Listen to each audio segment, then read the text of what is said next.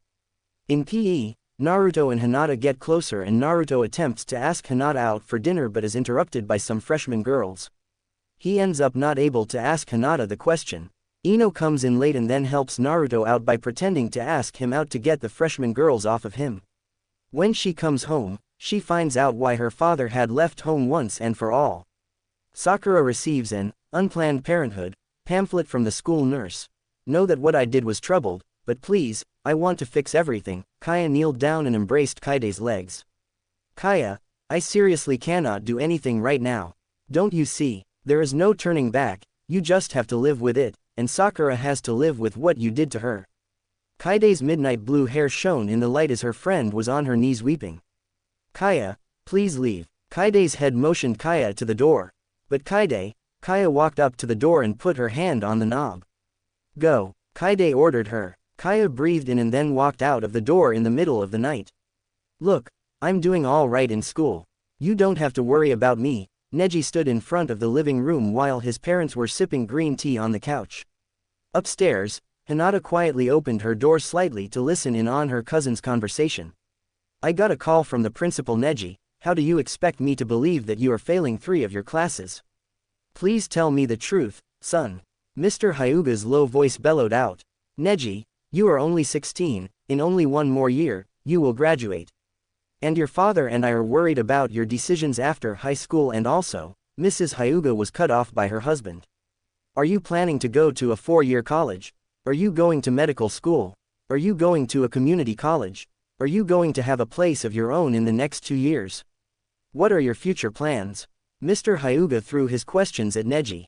Neji rolled his eyes and furiously let out a frustrated cry. Mom, Dad, I know what I'm going to do all right. The only thing that is going to keep me failing is you two always over my shoulder barging into my privacy and showering me with questions that I have numerously told you for the past fucking 2 years. Mrs. Hyuga nearly spilled her tea.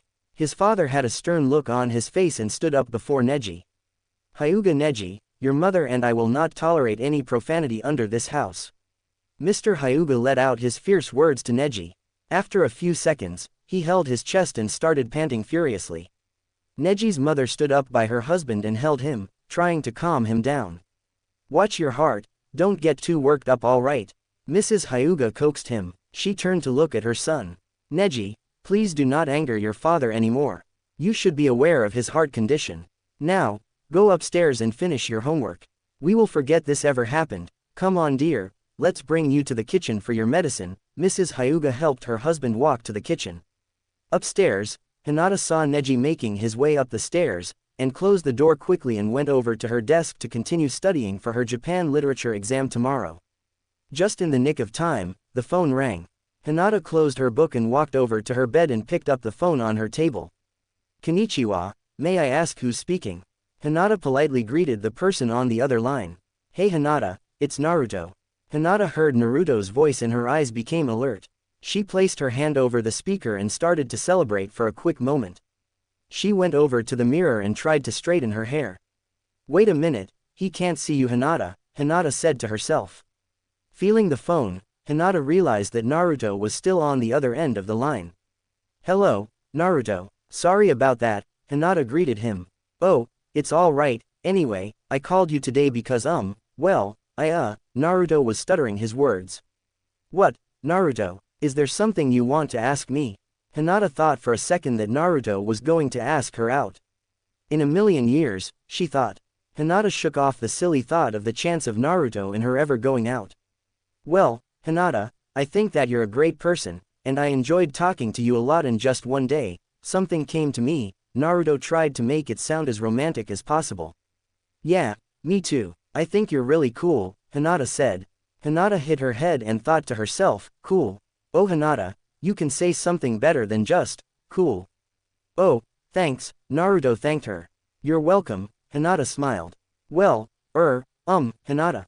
Naruto closed his eyes and hoped for the best. Yes, would you like to? Before Naruto could ask Hinata, he heard someone on the other line. Hinata turned and saw Neji walking toward her. Is that Naruto on the phone? Neji asked. Yeah, he was going to ask me something, Hinata said, but then she noticed that Neji seemed like as if he needed to talk to Naruto. Do you need the phone Neji? Yeah, can I talk to him for a bit? Neji asked. Sure. Hinata smiled and then talked to Naruto. Hey Naruto. Neji wants to speak to you for a second. She handed the phone to him. Thanks cuz. Neji held the phone to his ear and then walked off to his room and started talking to Naruto. Hinata went over to her bed and plopped onto it lying on her back. She spread her arms and legs apart and closed her eyes.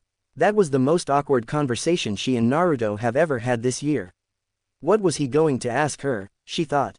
At first, Hinata thought that Naruto was actually going to ask her out on a date. Opening her eyes, Hinata reminded herself for the fourth time that the possibility of the two ever going out is nil. Half an hour passed and Hinata was trying to wait patiently on her bed. She could still hear Neji talking to Naruto on the phone. He heard laughing and comments about some girls. Girls. Hinata walked over to Neji's room. He and Naruto are talking about girls. But who? Yeah, she's cute, but she's more of your type, Neji laughed. Hinata walked up her cousin's door and placed her ear against the door and leaned against the door. She heard some muffled laughing and words that sounds like, hot, and, nice, and, pretty, and, Hinari.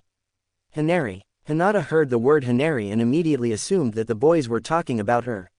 She leaned closer and then screamed when she realized that the door wasn't all the closed. Hinata fell and landed on her face in the doorway of Neji's bedroom door. Neji stopped his conversation and turned to see his cousin getting up on the floor. Naruto, hold on all right. Neji placed the phone on the table and went over and helped his cousin up. Hinata, what are you doing in here?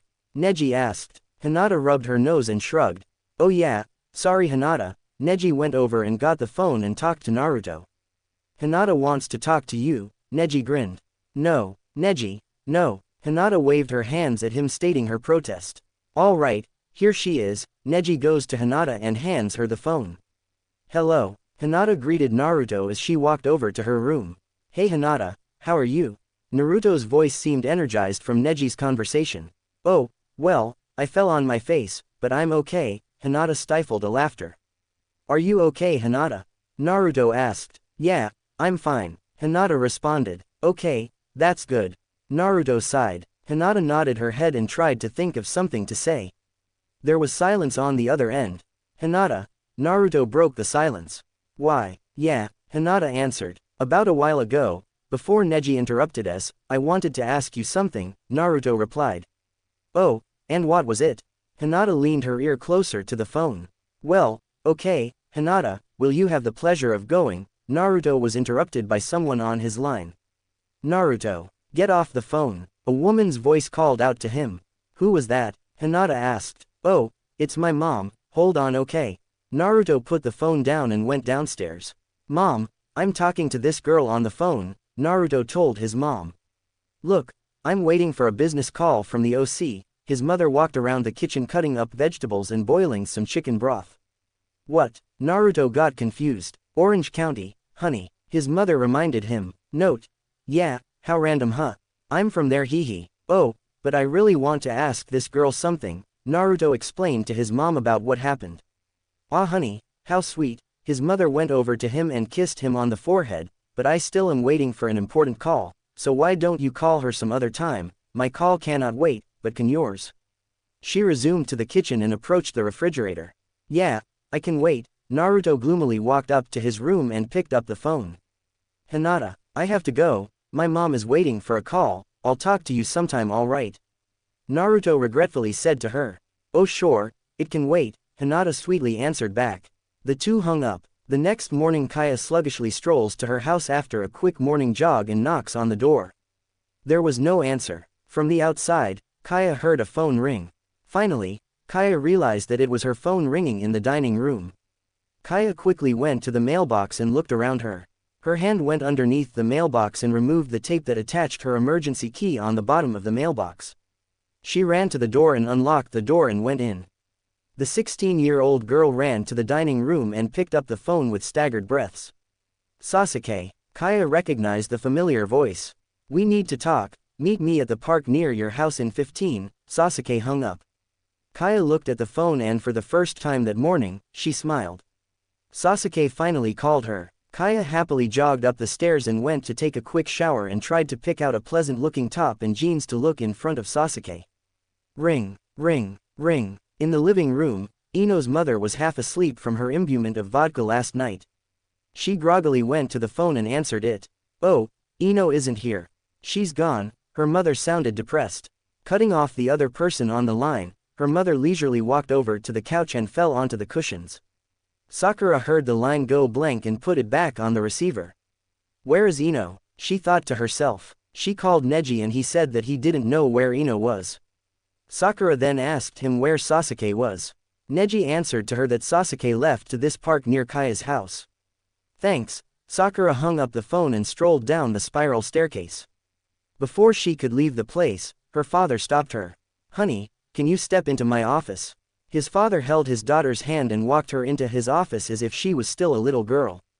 Sakura crossed her arms and crossed her legs as she sat onto the leather seat. What do you want? Sakura's father sat in his master chair and leaned against the mahogany desk toward his daughter. The pink-haired girl glanced at the huge piles of contracts and paperwork her father never got to. There were pencils and pens scattered over the desk and a mug of coffee that must have been there for 3 days. I received a call from a company. Their corporation is in need of money and they asked me to lend them some money. And what does that have to do with me? Sakura brushed a strand of hair from her forehead. Well, you know how I am. I refused to loan them cash. Mr. Haruno held his hands together on the desk. The CEO asked me what it would take for me to help in order to keep their company from going under. Okay, and still, what does that have to do with me? I really have to go somewhere. Sakura was getting irritated. Well, it came down to the last resort and I made a proposition to them, honey, Mr. Haruno informed his daughter. And that is, well, I asked them if I could buy their company since they don't have anything else. Mr. Haruno continued, and well the president refused. He told me that he wanted his son to take over the enterprise after he passes away. I told him that there is no other choice. But then, he made another proposition that I couldn't resist. Since the man is almost a few years away from being dead, he wants to see his son marry, he said. Oh, shit, Sakura's nightmare unraveled. He said that if his son found someone to marry, he will soon merge our two companies together. Kind of like a last request from the poor man, and I will be the sole CEO of the companies.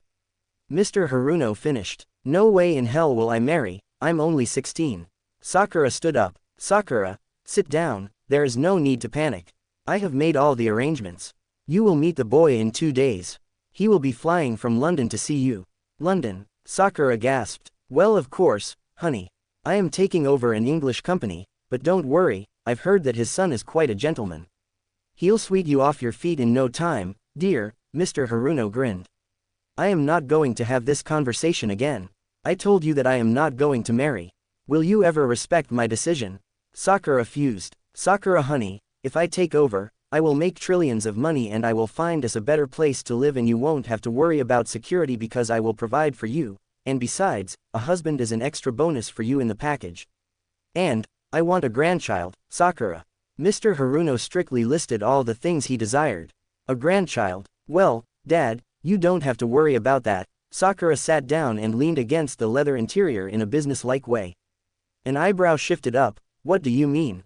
He asked. Sakura grinned evilly and headed toward the door. I'll be back soon, tell Mom my love. In the cold air, Sasuke put his hands in his faded jeans pockets and his black hair flowed against the cool breeze. Sasuke, a voice cried out in a distance. Sasuke turned his head around and smiled. I've been waiting for you, Kaya, he greeted the lavender-haired girl. I'm happy that you called me, I haven't talked to you in person in such a long time. Kaya leapt to embrace Sasuke. Sasuke hugged her back, but he had a serious look on his face. What's wrong? Kaya began to worry. I heard what happened over at Hinata's place. Are you okay? Sasuke asked. Yeah, I tend to overreact, sorry if I worried you. Kaya was so content that Sasuke actually was concerned about her. Oh, well, I just wanted to ask you about what you said to Hinata. Sasuke's low voice darted Kaya's heart. What? Kaya started to tremble. Well, Sakura called me asking if you were okay. She said that you literally had a breakdown over at Neji's place, Sasuke informed her. Oh, so little Miss Haruno decided to play hero for Kaya, she thought. Sakura called you? Kaya asked. Well, yeah, she is my friend, what do you expect? And besides, she was worried about you, about your breakdown and everything, Sasuke continued. Why Sakura, why do you even listen to her? Kaya started to raise her voice. Sasuke raised an eyebrow. Kaya, are you okay? You're shaking. Do you like her? Kaya looked away, balling up her fists. Who? Sakura? Sasuke asked. Yes, do you? Kaya gazed into those onyx orbs she fell in love with. I don't know, I tend to keep feelings to myself. Sasuke crossed his arms over his chest. So do you like her? Or do you have feelings for her? Or do you hate her? Kaya asked him. Are you okay, Kaya? Sasuke asked. What is it in Sakura that everyone seems to love her, huh? Why can't you like me too? I've tried to get everyone to notice me but, no, they overlook the quiet girl, Kaya bursted out. Kaya, get a hold of yourself. Sasuke held her by the shoulders. Why should I? No one likes me, neither do you. Kaya cried. Kaya, I do like you all right.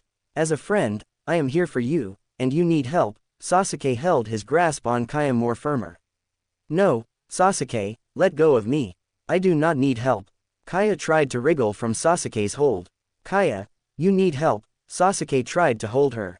Sasuke, I don't need anyone's help. Kaya broke down. Then what then? What do you want? Sasuke shook Kaya gently. Kaya started to weep. I need you, Sasuke. Sasuke was shocked at her words. See, exactly what I predicted. You don't feel the same way as me. Kaya wiped a few tears from her face and walked away from him. Sasuke ran to her and caught up with Kaya. He stopped her from going any further and grabs her hand and pulls her close to him. It's okay, Kaya, everything is all right. Sasuke embraced the weak girl. Sasuke, Sasuke, Sasuke, Kaya repeated his name. Yes, I'm here, Kaya. Sasuke tried to comfort Kaya. He felt Kaya's cold body and realized that she was weak and had a frail spirit. As he held her close to his chest, he felt Kaya had lost a major amount of weight for the past few days he has seen her. I'm cold, Sasuke, hold me closer. Kaya closed her eyes and a tear fell from her eyes. Shush, it's okay. I'll do whatever I can to help you, Kaya. I'll get you help, it's okay. Sasuke held her closer to him. He rested his head on hers and closed his eyes and comforted Kaya. At that moment, Sakura wrapped her arms around her red leather jacket that was on her. The cold wind was blowing against her face, and she continued onto the street. She walked down and saw the park that Neji described to her. Sakura immediately saw Sasuke, and started to run to him, and when she got within a few yards away from him, she saw Sasuke was holding another girl. Kaya. She could see Kaya's face facing her on Sasuke's shoulder. Sakura noticed that Sasuke was facing his back toward her. When she was about to leave, Sakura thought she had seen Kaya give her a smile in the arms of Sasuke. A smile Sakura has never seen before. Previously on Dangerously 16, Kaide is getting sick of helping Kaya for whatever reason she is hiding, and sends her home.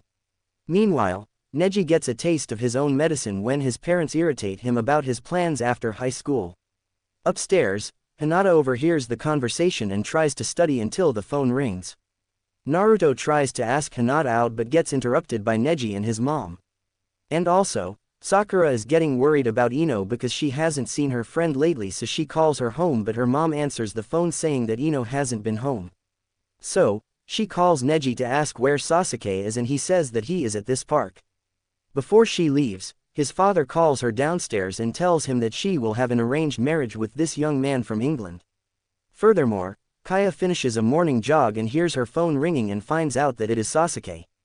Sasuke tells her to meet him at the park near her place. When they meet, Kaya breaks down admitting her feelings about Sakura, and Sasuke tries to comfort her. Sakura finally arrives at the park and catches Sasuke at the wrong place in the wrong time, with Kaya in his arms, and Kaya, herself. It was a clear afternoon. The neighborhood was silent and a neighbor was walking his dog as he took an afternoon walk under the warm sun.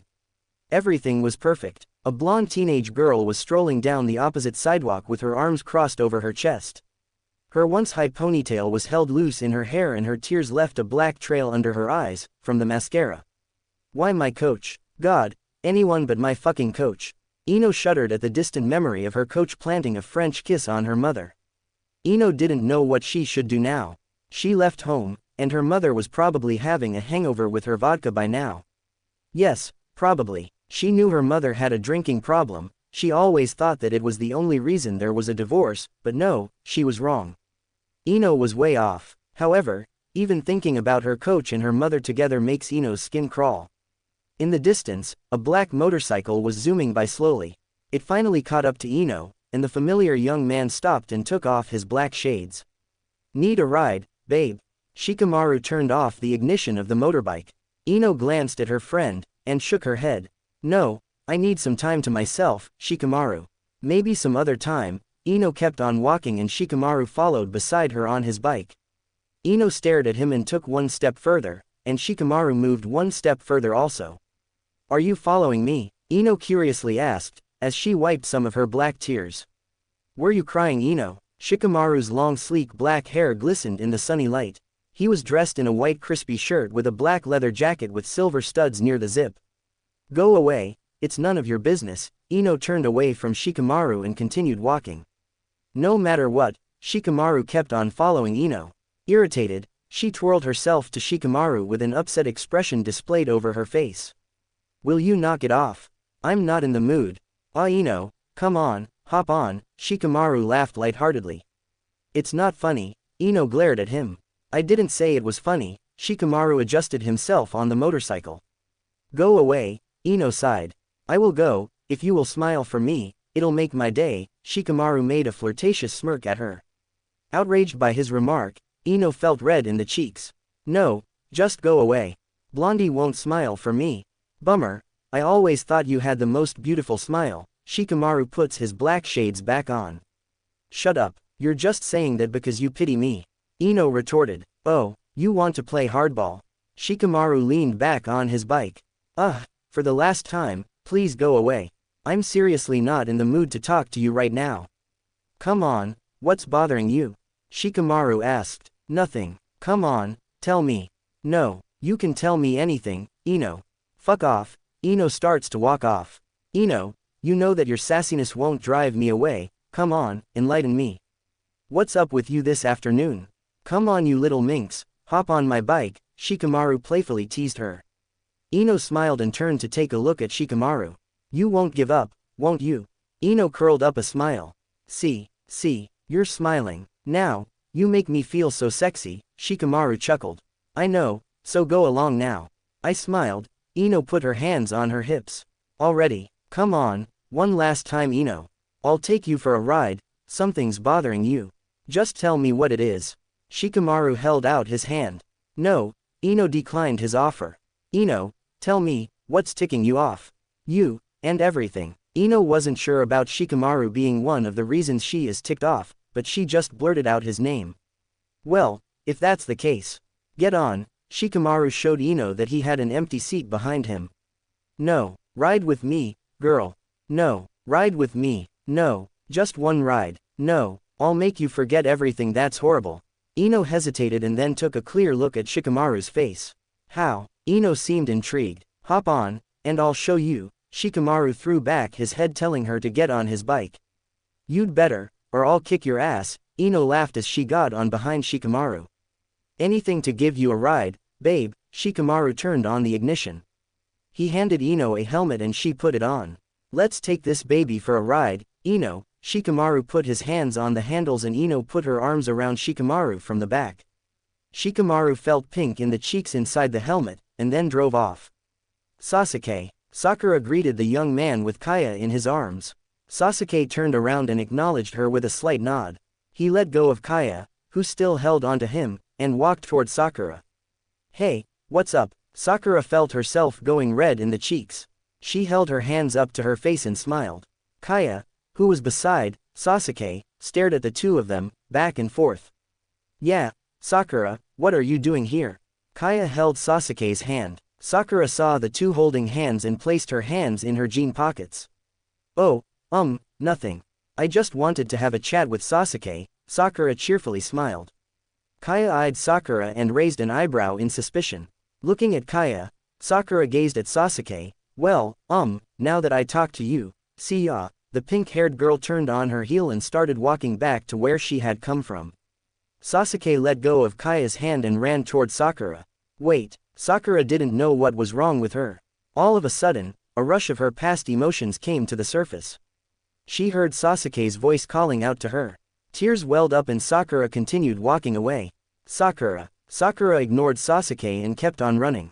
Sasuke stood near the sidewalk as Kaya walked up from behind him.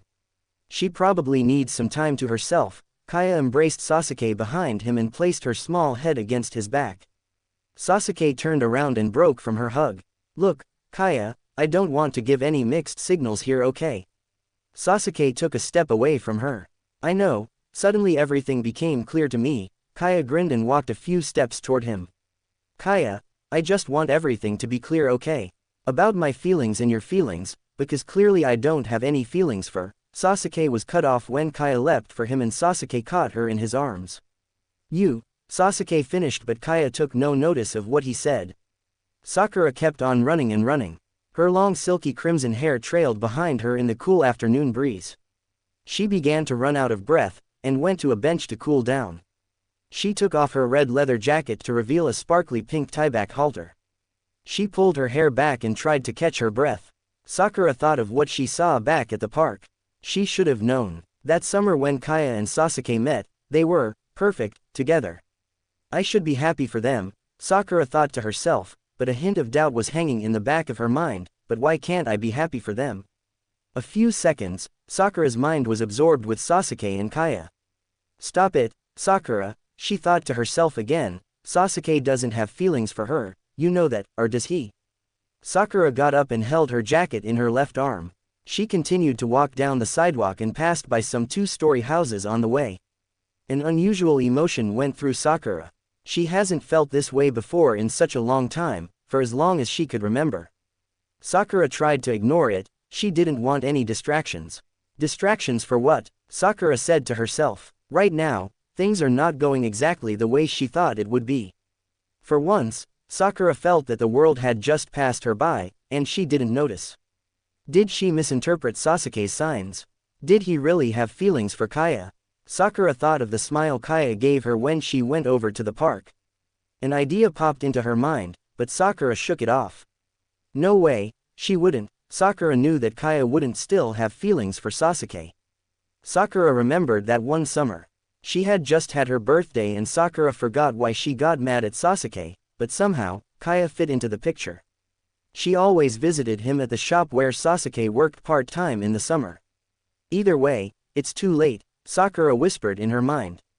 The 16-year-old teenager practically grew up with him. From childhood to now, Sakura is still trying to find out what it was that still stuck Sasuke and her friendship together throughout all these years. Sakura remembers when she was a little girl, Sasuke would always sneak into her backyard and throw rocks at her window, to wake her up. She then would open the sliding window, and go out into the balcony and help Sasuke climb up. The two would sit together on the balcony and just stare at the stars. She missed that. Well, not recently. Sasuke did sneak into her backyard after she was raped. Sakura shuddered at the memory that scarred her for life. To this day, she still wondered at the back of her head, the identity of the man who raped her. Forget it, Sakura, it's been too long, just forget it, Sakura thought to herself. Suddenly, Sakura felt lightheaded. Sakura's emerald eyes gaped open and went to the other side of the bench and vomited onto the grass. The pink-haired teenager groaned and held her hand up to her forehead to check her temperature. It was normal. She did notice that she is usually sick in the daytime, it must have been her long run, she thought. Sakura got up and cleared her throat. She continued to walk down the sidewalk until she saw two familiar faces riding up down the street. "Hey Sakura," Ino called out from behind Shikamaru.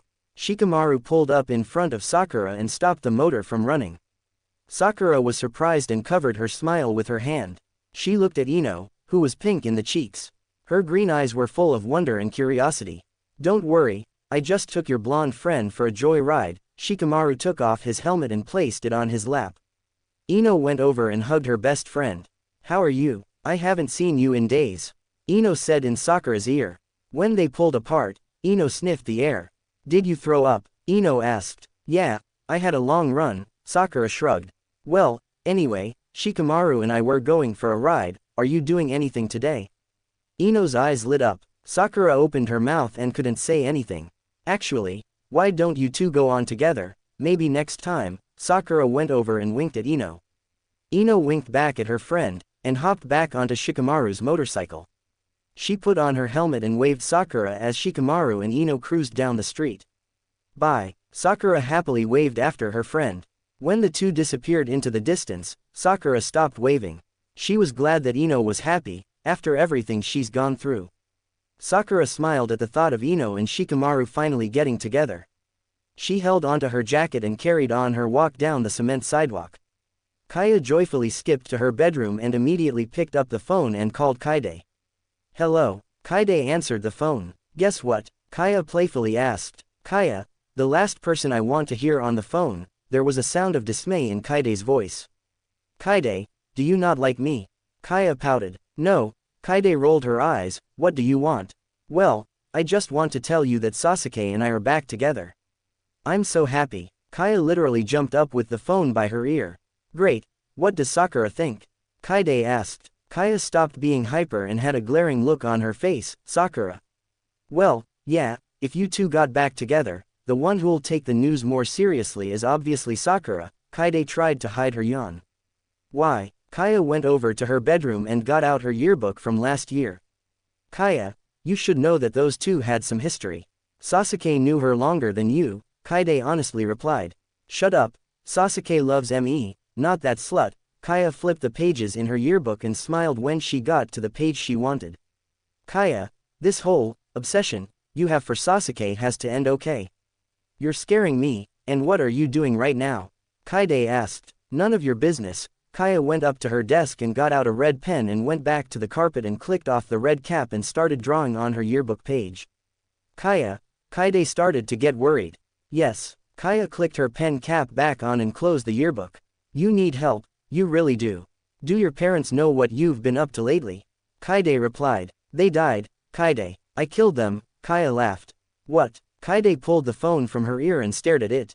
"I'm kidding, dork. They're downstairs in the living room. Why do you ask?"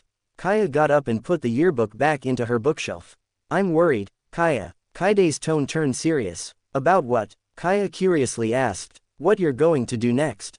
Kaide answered. "Oh, silly, you'll just have to find out. Anyway, I'll talk to you later, bye." Kaya clicked on the talk button on the phone and hung up. Kaide looked at her phone and placed it on her bed. She stared out at the window and wondered what Kaya will do next. Kaya got up and smiled. Kaya went on top of her bed and smiled at what she drew in her yearbook. "I want to see it again." She got up and went over to the bookshelf and pulled out her yearbook. She went back to her bed and flipped the pages.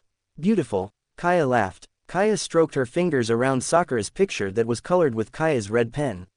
Underneath Sakura's picture, the red pen wrote 1988-2005. Kaya smiled and closed the book and placed it under her pillow and drifted off to an afternoon nap. Last week a body was discovered in the Bay Area of Japan. The man's body is still being investigated. Sources say he has been shot in the head 5 times before falling into the water. A reporter was on the television screen. Sakura sighed and turned to another channel. Nothing's good on television these days, she thought to herself. Next week we will be having a final exam on what we have learned in class for this last semester, the calculus instructor informed his class as everyone began to pack up after the bell rang. So I will post a review on the school website so all of you can print out a review sheet to study for the test. Most of you who have paid attention in class will not need a sheet, but for those of you who have been dozing off in the back of my class will certainly need a review sheet. Most of the test questions have come off from the homework I have passed out to you for the semester. They will be on the continuity of a function of one variable, applied maxima and minima, differentiation of inverse trigonometric functions, and integrating certain rational functions, resulting in logarithmic or inverse tangent functions. If you have any questions, simply just ask a neighbor or email me. The teacher finished his last few words as students went in and out of the room for the last class of the day. Hinata retrieved from her desk and unzipped her shoulder bag. She placed her binder and school supplies into her backpack and then zipped it back up. The young girl went up to the front of the room to take a quick glance at the homework as Naruto approaches her calculus room. "Hey, what are you up to?" he greeted her by the door. Hinata's eyes landed on Naruto and she felt herself go warm in the face. "Oh, I'm just taking a look at tonight's homework." Hinata shifted her shoulder bag to her other arm and crossed her arms together. "What are you doing here? Aren't you walking home?" Naruto leaned against the wall and stretched his arms out and moved out of the way as some students came into the room to ask Hinata's math teacher some questions. "Well, I just wanted to see you. Is there anything wrong with that?" Naruto grinned, revealing his pearly white teeth. "No, I was on my way to the library." Hinata smiled back and walked into the hallway with Naruto beside her. "Library? For what?" Naruto asked. "I want to study there. I have a huge calculus test tomorrow." Hinata went over to her locker and twirled the lock according to her lock combination. Hinata unhooked the lock and swung the door open. She opened her bag and placed some notebooks and a textbook into the open space, and slowly closed the door. "So, since you have a test, is there by any chance that you will be free this week?" Naruto slanted his body against some of the blue lockers. Closing the locker, Hinata couldn't help but smile. "I'm free this week, why?" Shuffling his feet on the floor, Naruto started stuttering some words. He looked up and gazed into those pearly clear eyes of Hinata's and stood still for a few seconds. "Would you like to have dinner with me sometime?" Naruto swung side by side, since he couldn't stand still, waiting in agony for Hinata's answer. Hinata couldn't believe her ears. In her mind, she replayed the question that Naruto asked her over and over again. She was full of joy and contentment. Naruto Uzumaki finally asked her out. Fluttering her eyes, Hinata beamed at him. "So, is that a yes?" Naruto inclined toward her. "Yes, I would love to have dinner with you." Hinata leaned toward him. Naruto let out a small laugh and looked down. "Cool, I'll talk to you soon." Naruto winked at her. Hinata watched him open the school doors and walk into the parking lot. In the far distance, she saw Naruto jump up celebrating. Hinata smiled and bit her lip. The girl flushed red in the cheeks and strolled down the steps and walked into the library. Kaide quickly went to the library and threw her bag over the table. Some students near her looked up from their laptops and looked at Kaide as if she was unusual. Kaide opened her backpack and got out her cellular phone and punched in the 7 digits. She placed the phone by her ear and waited for the phone to dial. "Come on." She tapped her fingers on the desks. "Come on Kaya, pick up the damn phone." "Hi, you've reached 505-498-1378. I'm not available right now, but please leave a message and I'll get back to you as soon as I can, thank you." Kaya's voicemail rang up on the other end of the phone line. "Fuck," Kaide whispered. The school librarian went over to her and tapped on Kaide's shoulder. "Is everything all right?" she asked her. "Oh, I'm fine," Kaide tried to smile. "Okay, well, I'm not sure if you didn't see the sign, but there are no cell phones allowed in the media center." The librarian pointed at a clear sign by the door stating that no phones and food were allowed in the library. "Oh, I'm so sorry, Kaide apologized. It's all right, if you need to use your phone, you could step outside, we don't want to interrupt the environment of the library, the librarian explained. Okay, thanks, Kaide smiled as the librarian went back to the reception desk. Kaide turned around and saw some students walking through the aisles as they looked for books, and other students headed over to the printer to retrieve what they printed and others were helping another student with his homework. Fuck the school policy, Kaide sat down and hid behind her backpack and dialed Kaya's cell phone again. Hi, you've reached 505-498-1378, I'm not available right now but please leave a message and I'll get back to you as soon as I can, thank you. Kaya's voicemail appeared again. A stranger was pacing toward the Haruno mansion. Damn it Kaya, where are you? Kaide tried to think of the possibilities of where Kaya could be right now. There was no hope. Shit Kaya, I can't keep covering for you anymore, Kaide thought to herself. She drummed her fingers on the desk and realized that two students beside her were annoyed by her, so Kaide stopped. Kaide turned and looked at the entrance and saw Hinata come in with a few books in her arms. Hinata caught her eye and waved at her. Kaide waved back. Hinata walked over to her desk and sat down beside her. Hey, I didn't know you would be in the media center today, are you studying too? Hinata cheerfully asked her. Kaide kept on drumming her fingers. Yeah, something important came up, Kaide nodded her head. Are you okay? Hinata gazed at Kaide who was physically fidgeting and couldn't sit still. Sorry, something happened and well, yeah, Kaide tried to think up of an excuse. Oh, I hope you're okay. You can tell me if something's wrong, Hinata beamed. Hold on, Kaide said to Hinata and got out her cell phone. Kaide, we're not allowed to use our cell phones in the library, Hinata reminded Kaide but she shushed her. Kaide dialed Kaya's phone number again. Hi, you've reached 505-498-1378, I'm not available right now but please leave a message and I'll get back to you as soon as I can, thank you. Kaya's voicemail was audible once again. Damn it, Kaide whispered. Beside her, Hinata knew that something was wrong. Who are you calling? Kaya, she's not picking up, Kaide looked at her phone. Is everything alright? Is Kaya okay? Hinata looked concerned. I don't know, I've been trying to reach her since school ended. I don't know why she's not picking up. I keep hearing her voicemail, and I know that she never checks her messages. Kaya said, she's probably out, and accidentally left her cell phone at home, Hinata shrugged her shoulders. A thought came over Kaya. Shit, she yelled. Everyone in the library turned to look at her. The stranger approached the mansion and sneaked into the backyard without waking up the dogs. Is everything okay? Hinata noticed Kaide dialing Kaya's number again. It can't be, no, she wouldn't. Kaide put the phone by her ear again. Damn voicemail. She closed her phone and buried her face in her book bag. What's wrong Kaide? Hinata moved her chair closer to her friend. Kaide shook her head and didn't want to tell her. Of all the things, Kaide wished Kaya wasn't doing the thing that Kaide is thinking she is doing. She'd better not, Kaide thought to herself. But then again, Kaya is capable of anything. She's gone mad. Kaide got up and gathered her belongings. I have to go, bye Hinata. She left the media center. Hinata got up and followed Kaide.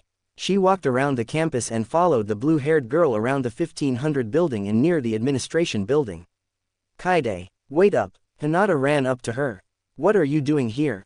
Kaide was surprised that she followed her. Tell me what's going on. Is Kaya alright? Hinata's concern wanted Kaide to tell her everything. I can't tell you. Kaide shook her head in denial.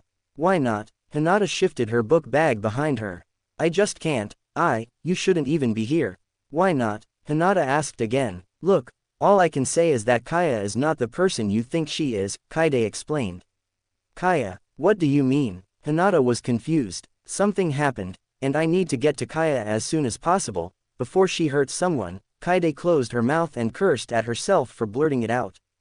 Hinata's eyes gawked wide open. Kaya, hurt someone, Hinata thought. No way, Kaya, she won't hurt anyone, she can't even hurt a fly. No, you didn't hurt anything from me, just forget what I just said. Kaide wished Hinata didn't hear what she said.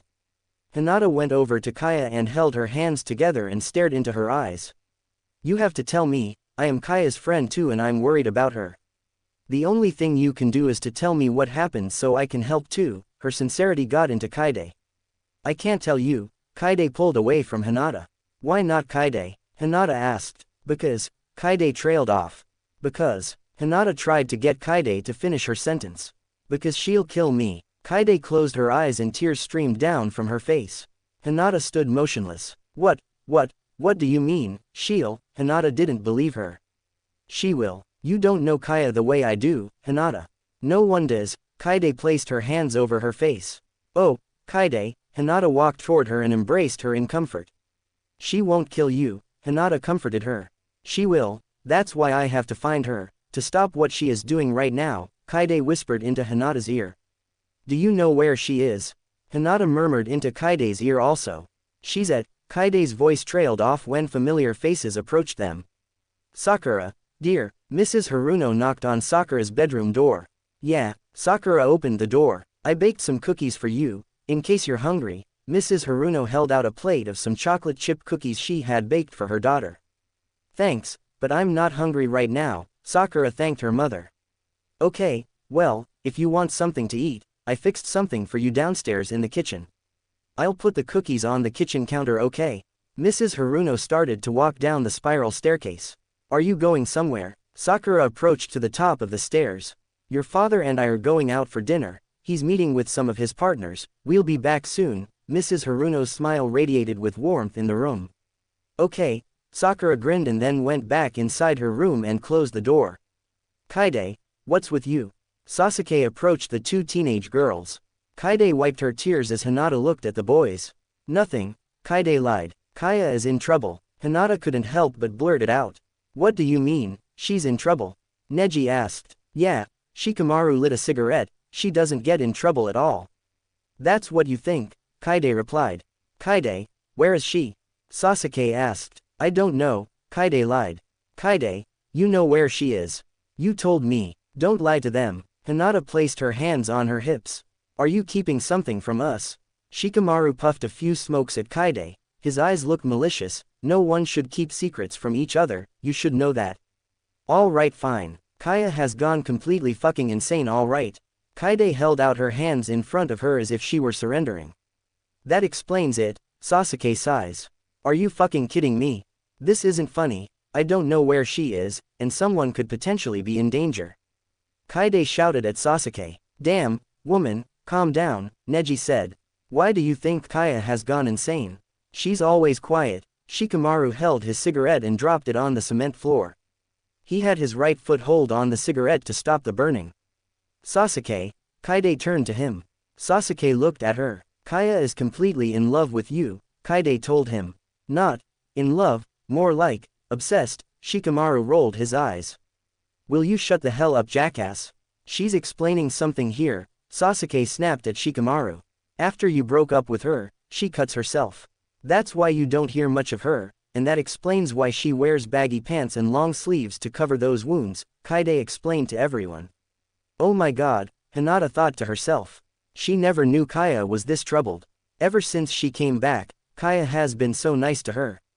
When she found out that Kaya was insane, she had trouble believing it. There is not a single trace of meanness in Kaya, not at all. What does that have to do with her being insane? Sasuke asked. Well, you and Sakura have been close lately, Neji admitted. Yeah, and Kaya grew jealous of you. I knew, she would call me in the middle of the night bawling her eyes out telling me of why she deserved you and that you shouldn't have dumped her and blah blah shit like that, Kaede clarified. Why should she be jealous of me? Sakura and I are only friends, Sasuke said. Sure, everyone but him said. Kaya is extremely jealous of Sakura right now. That's why, Kaede stopped. What? That's why, what? Sasuke asked. Kaede shook her head. I can't believe I'm going to say this, Sasuke, I'm very sorry after I say this to you and everyone else. Just tell us, Sasuke said. Kaya got really jealous of you and Sakura, that she hired someone to rape her that night we got into the club, Kaede confessed. What? Everyone yelled out. But, it can't be. Kaya was having a drink with Sakura and me, Neji replied. I know, but she hired someone, so he was waiting outside in the alley where Sakura was going to wait for Sasuke, Kaede continued. What do you mean, wait for me? Sasuke asked. You were late, Sasuke, remember? Kaede turned to look at him. Yeah, I got a call and I told Naruto to go with the ID cards and I'll catch up with him later, Sasuke answered. Everyone looked at one another and knew what everyone was thinking. Oh, fuck, Sasuke cursed. Kaya made that call, so you wouldn't be there, Kaide said. So what now? Where's that guy? We were supposed to kill that son of a bitch, Shikamaru butted in. Didn't you hear the news this morning? Kaide crossed her arms. Enlighten me, Shikamaru answered back.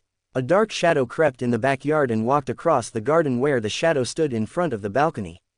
The stranger could see a female shadow behind the curtains. This morning they found a body in the Bay Area, Kaide told them. Yeah, my uncle told me about it this morning when Neji and I were going to school, Hinata remembered as she was finishing up her breakfast. Her uncle reads the daily newspaper every morning and would tell Hinata and Neji what is happening lately with the news. Do you know what happened?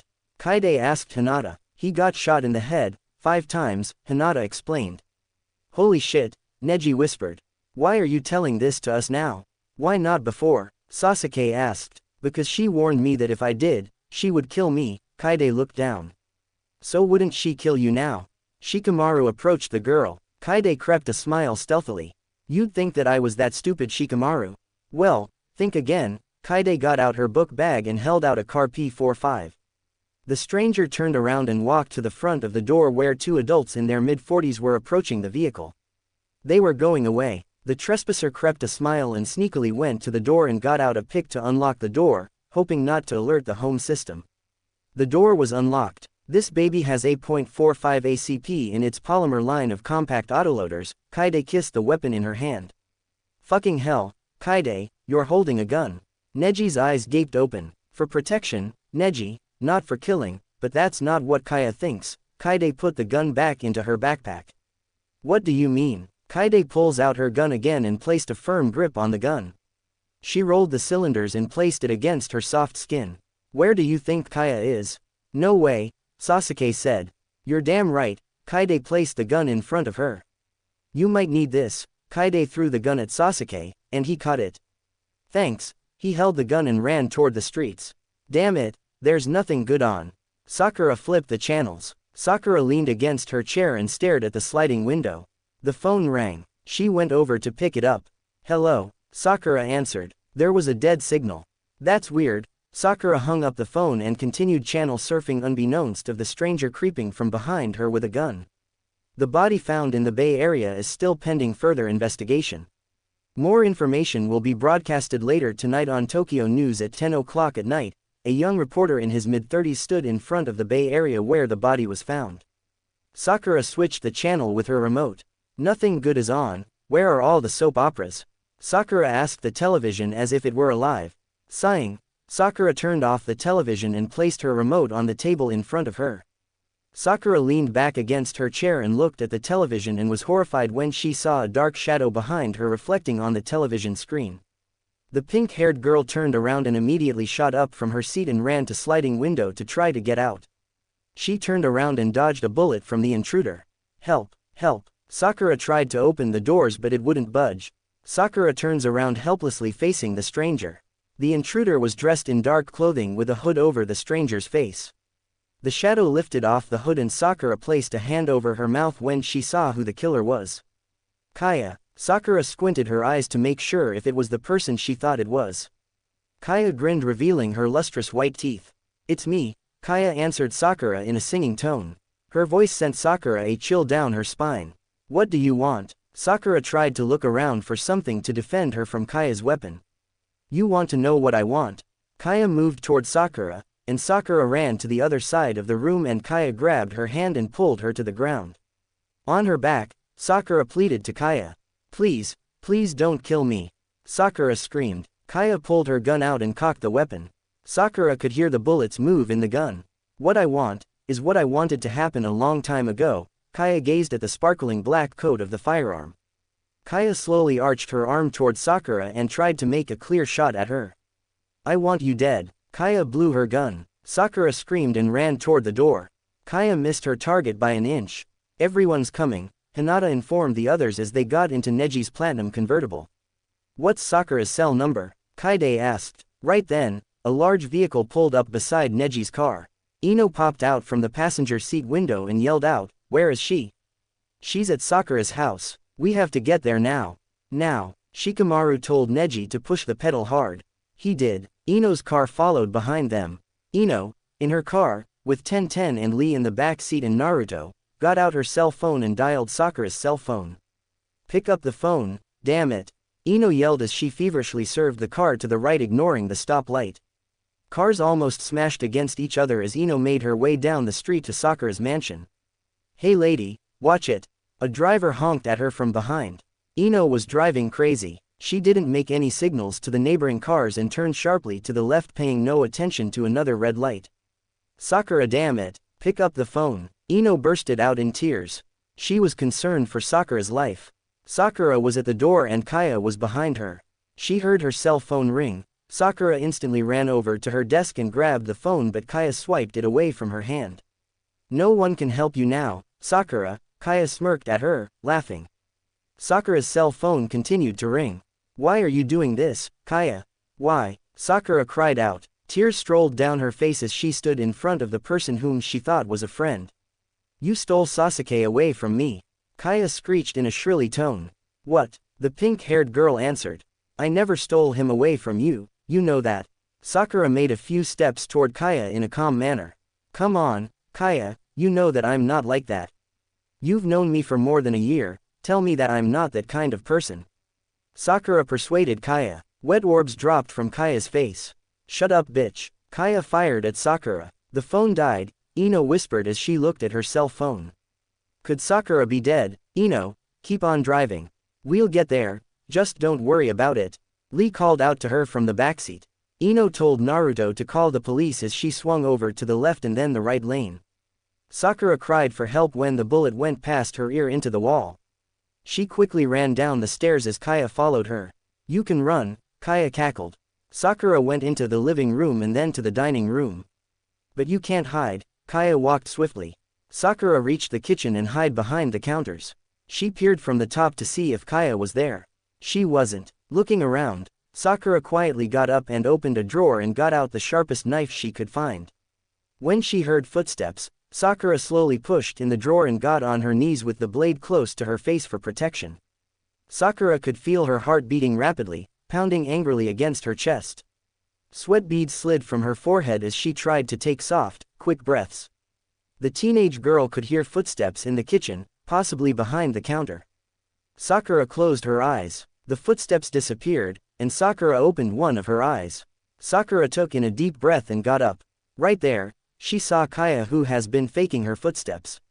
Kaya fired at her. You actually thought that you could get away from me? Kaya hysterically snorted. She rubbed the smooth surface of the revolver against her face and smiled. She shot Sakura. Kaya smiled satisfied and sauntered to the dining room when she felt a sharp blade jab into her left side. She let out a sharp gasp as she turned around to see Sakura breathing heavily over her. Sakura looked exhausted, with a few blood wounds on her forehead. She was leaning against the wall for support. Don't underestimate me, bitch. Sakura wiped her bleeding lip. She ran to the foyer and called for help. The phone line was dead. Sakura felt Kaya hit her in the back, knocking her down. Sakura fell on her chest against the carpet and cried out in pain. She tried to crawl up, but Kaya kicked her on the side, rolling Sakura onto her back, facing Kaya. That was a sharp move there. Kaya breathed sharply as she touched her deep wound from the knife Sakura stabbed her with.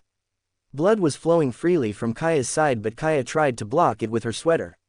She tied it around her waist and struggled to stand upright, towering over Sakura. Whatever I did, I'm sorry, Sakura begged Kaya to stop. There's nothing you can do. Kaya's eyes bore into Sakura's. You're scared? Kaya snickered at her. Sakura is actually scared. Kaya threw her head back, laughing. Sakura got up and staggered her steps to the door, but Kaya hooked Sakura's neck with Kaya's arm. Sakura couldn't breathe. Kaya squeezed her grip across Sakura's neck, choking her to death. Sakura could feel her lips go blue and held Kaya's arm tightly. She tried to pull it off of her, but Kaya's grasp was too strong for her. Sakura arched her face against Kaya's arm and bit her in the flesh. Kaya cried out in ache as she pulled her arm from Sakura. Sakura held her neck and started to cough, breathing in the fresh air. The pink-haired girl breathed with difficulty, as she tried to take in the air. You have no idea how you had it easy, You don't even know what I had to go through to see you and Sasuke all over each other." Kaya made a disgusted face. She went over and grabbed Sakura by the face and twisted her hair with her 2 hands and pulled them toward her as Sakura screamed out in pain. Stop it, please," Sakura pleaded. "Why should I stop? I'm having fun with you. We should play more often, Sakura," Kaya answered in a childish manner. "No, please." Sakura grabbed her hair and tried to drag it from Kaya. Kaya pushed Sakura against the wall and pinned her on her back. Sakura was face to face with Kaya. For the first time, Sakura looked into those dark eyes of Kaya's and finally saw through her. She wasn't the quiet nice girl you thought she was. Sakura was misled. "I'm sorry, please, Kaya, please let me go." Sakura shoved Kaya away from her, but Kaya lunged at her and restrained Sakura from moving. "There's nothing you can do, Sakura, and finally, no one is here to save you." Kaya was glad at the fact. Sakura shook her head in denial. "No, you're wrong." "Oh." Kaya held Sakura more firm and dug her nails through Sakura's skin. "Ah." Sakura closed her eyes and called out in torture. "No one is here to save you, Sakura. I finally have my wish." Kaya held Sakura down and with another hand, she pulled out the firearm and positioned the gun in front of Sakura's forehead. "Goodbye," Kaya smiled. As she pulled the trigger, Sakura moved her head and punched Kaya's wound. Kaya dropped the pistol and cringed over her wound. "Damn it," she bellowed. "Did you call the police?" Shikamaru called Ino. "Naruto did. Where the hell are you?" Ino yelled at the phone as she had a conversation with Shikamaru. "I'm almost there." "Where are you?" Shikamaru answered. "I'm almost there too. I just need to." Ino dropped the phone and pulled over to the right lane, cutting off an old lady in a green Volvo. The senior honked the car horn at her. Ino didn't make a signal at the other cars and swerved to the left lane and into the carpool lane where other vehicles began to curse at her. Naruto rolled down the window and put his head toward the window as the wind streamed against his blonde hair. "Shut up, assholes." Naruto held up the finger at everyone, including the senior lady, and then rolled the window back up. "Hurry, Ino." 1010 reached Ino's backseat and leaned forward. "I'm hurrying." "Hold on." Ino honked the horn at the huge grocery truck in front of her. It was going at least 40 miles per hour, and Ino was going double its speed. "Fucking truck." Ino moved to the right lane, cutting off another car and pressed her foot against the pedal, moving at 150 miles per hour, zooming past the truck and then went back to the carpool lane. "What do you think you're doing?" the trucker called out to Ino. Ino ignored him and continued to drive on the freeway. Suddenly, on Ino's rearview mirror, she saw headlights on a vehicle whirling around. "Shit." Ino looked at the police officer's car. Sakura ran toward the door, but Kaya shot the doorknob off, scaring Sakura off. "No one will save you, Sakura, so give it up." Kaya called out to her. Sakura dashed to the study room to look for the gun her father stored in his safe. When she arrived into the room, she closed the door on Kaya and locked the door. "Open up the damn door." Kaya slammed her firearm against the door. Sakura hurriedly wiped her father's papers onto the floor and looked on his desk and in his drawers. No gun. Sakura frantically looked around. She knew time was running out. Kaya stood back from the door and pointed her gun at the door and shot multiple bullets at the doorknob to get it to open. Sakura screamed at the sound of the shots and hurried to a small shelf and tried to look for a lock. She found it. The pink-haired girl tried to unlock the safe, but Kaya came in. "Thought you could get away from me. Think again." Kaya shot at Sakura, but she rolled on the carpet behind the desk. "Damn it, Sakura, just let me kill you." Kaya went over to the back of the desk. When Sakura saw Kaya, she pushed the movable chair at Kaya, and she fell backwards. Sakura made a run for it out of the room, and Kaya quickly got up and pursued her target. Sakura ran for the back door and slammed it shut on Kaya to stall her. She sprinted to the backyard. It was dark. She looked around and the neighborhood stood still as if it didn't hear the numerous gunshots in her house. She dashed for the gate, but she heard footsteps. Sakura ran over to some of her patio benches and hid behind it in the dark. Sakura peeked through the holes of the benches and saw Kaya look around her backyard. She saw Kaya a few yards away from her, and she had her weapon with her. Sakura looked around to see if she had the knife with her. "Damn it," she thought. She left it in the kitchen. Come out, wherever you are." Kaya's voice let out small white puffs of warm air into the night. Kaya paced through the backyard with her gun pointing in front of her, ready to aim. She made her way to the garden where there were some fruit trees, trying to see if Sakura was hiding behind them. Sakura wasn't there. Sakura still hid behind the benches and watched Kaya move around. It was cold out, and Sakura could feel a sneeze coming. Shit, no, don't sneeze, Sakura thought to herself. Kaya was moving toward the pool to see if Sakura was in the water holding her breath. Sakura wasn't there. Sakura let out a small sneeze. Kaya's head moved up and turned around to try to see where it came from. I know you're here, Sakura, just come out. Kaya held her handgun close to her. Sakura sneezed again and cursed herself. Kaya approached the bench and pulled it away from her and saw Sakura kneeling on the ground. There you are, Kaya smiled. Sakura got up and ran away from her. Kaya followed and shot her gun but missed. It hit the fruit tree instead. If you're going to play hide and seek, at least find someplace where I won't find you, that way, it's more fun, Kaya pursued Sakura. Sakura turned around and saw Kaya coming after her. Gasping, Sakura walked backwards and screamed when she fell into her swimming pool. Sakura's head popped out from the water and splashed her legs and arms over the water, gasping for air. Kaya stood at the edge of the pool and Sakura splashed water at her to make an escape. Splashes, you can do better than that, Sakura. Kaya blew bullets into the water trying to injure Sakura. Sakura dove into the water and swam in the water as bullets went past her. The shells streamed into the water like rockets. Dozens of them were in the pool, targeting her. Sakura was running out of air, and she knew she shouldn't get up. Kaya was up there and she would shoot her head off. Sakura tried to hold her breath as long as she could. She was wading in the water near the 6 feet area of the pool. Then she felt a huge splash in the water. Sakura turned her body to see Kaya jump into the pool with her. Blood spread into the water. Sakura got up for air and Kaya went up behind her and pushed her head down to suffocate her. If I can't use my gun on you, I'll use my hands, Kaya said. She held Sakura's head down the water as Sakura's arms tried to move Kaya out of the way. Sakura kicked Kaya and went up for a quick breath. Kaya swam after her and lunged after Sakura, pushing her under the water. The two girls were wrestling each other in the deep end of the pool. They were at each other's necks trying to choke the other to death. Kaya let go to get a quick breath and waded in the water pursuing Sakura. Sakura was gasping for air and swam over to the corner of the pool to get out. Kaya pulled her down, but Sakura held onto the rail and got herself out. Sakura got up and her wet clothes held her down and she moved slowly. Give it up, Sakura, you'll never make it. Kaya got up and kicked Sakura down. Sakura fell and cringed onto the ground. Her hair was damp and her clothes were soaking wet. The pink-haired girl got up and pressed Kaya to the ground also. Sakura struggled to keep herself up and waddled to the gate, but she got knocked out unconscious by Kaya's gun. Sakura fell onto the ground. Kaya stood up and held herself up and breathed heavily. Her whole body was wet and the blood on her side trickled down her pants. Her blood soon made a pool of red onto the ground. Kaya smiled. She finally got what she wanted. There she was. Sakura was unconscious on the ground. She was helpless. No one can save her now. Kaya slowly lifted up her gun and pointed it at Sakura. She adjusted the grip onto the firearm and moved closer to Sakura's body. Kaya aimed the weapon at Sakura and grinned ominously. Say goodbye, bitch. Kaya pulled the trigger.